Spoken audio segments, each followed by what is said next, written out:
आप सभी का स्वागत है। ओम नमो भगवते वासुदेवाय। श्रीमद् भागवत कथा में आप सभी का स्वागत है। ये कथा हमें जीवन जीने का सही मार्ग और भक्ति का अमृत देती है। आज हम सुनेंगे अध्याय 1, राजा परीक्षित और शुकदेव जी का अद्भुत ज्ञान। कथा सुनते समय ध्यान रखें, हर शब्द में छिपा है भगवान श्री कृष्ण का अमूल्य संदेश। श्रीमद् भागवत का महत्व।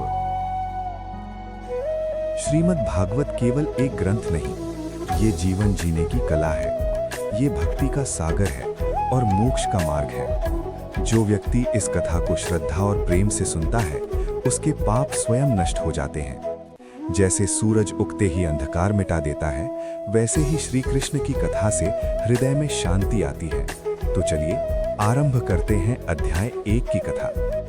एक समय की बात है, महान राजा परीक्षित अपने राज्य की व्यवस्था कर रहे थे।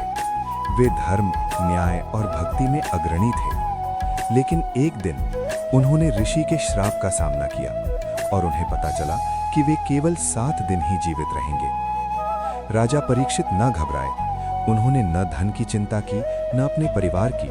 केवल एक प्रश्न अपने हृदय में रखा कि मृत्यु के समय इंसान को क्या करना चाहिए।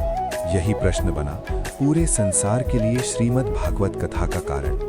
तभी गंगा तट पर महान ज्ञानी शुकदेव जी आए।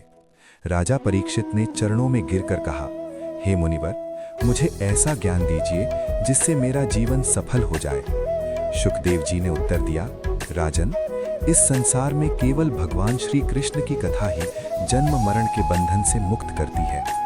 यही कथा हमें सिखाती है कि जीवन में भगवान पर पूर्ण विश्वास और भक्ति आवश्यक है। जो व्यक्ति श्री कृष्ण पर भरोसा करता है, उसे किसी अन्य सहारे की जरूरत नहीं होती। जब सभी छोड़ देते हैं, तब मुरली वाले हाथ पकड़ लेते हैं। श्री कृष्ण कहते हैं, जो हुआ वो अच्छा हुआ, जो हो रहा है वो अच्छा हो रहा है, और जो होगा वो भी अच्छा होगा। इंसान अपने मन में उलझा रहता है, पर भगवान अपनी कृपा से सब सुलझा देते हैं। बस कर्म करो, फल की चिंता मुझ पर छोड़ दो। सच्ची भक्ति और प्रेम ही हमें जन्म मरण के बंधनों से मुक्त करती है। यही अध्याय 1 का मुख्य संदेश है। हे भक्तों, जब हम अपने जीवन को श्री कृष्ण के हाथ में सौंप देते हैं, तब भय, चिंता और दुख स्वयं दूर हो जाते हैं।